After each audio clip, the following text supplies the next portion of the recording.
Борис Шарковски, Фондация за развой локална заедница Štip. Конкретно, тотално надвор од претходните две. Неколку пати споменавте Европска унија, свесни сме дека се повеќе од средствата што ќе доаѓаат од Европска унија мора да одат и преку владата.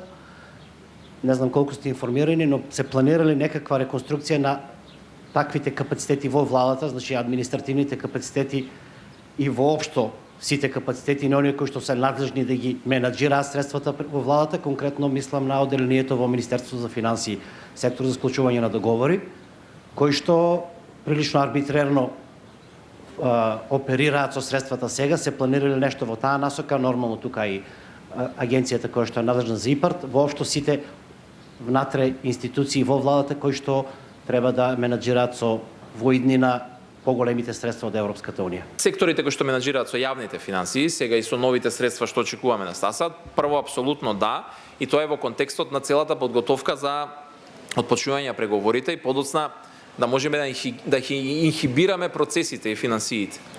Но кај е главната работа? Значи, прв пат имаме стратегија за управување со јавни финансии.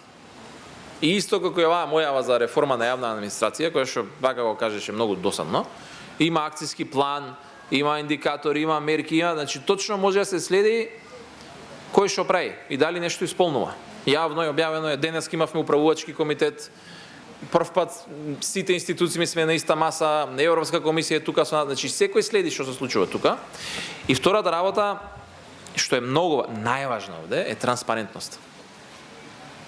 Ако ние објавуваме, како што веќе особено во Министерството за финансии се едни од водачите на транспарентноста во делот на финансиите, ако е се јавно објавено и многу лесно ќе може да се види, ако има било каков вид на несоодветна употреба, слаба искористеност, проблеми во овој дел.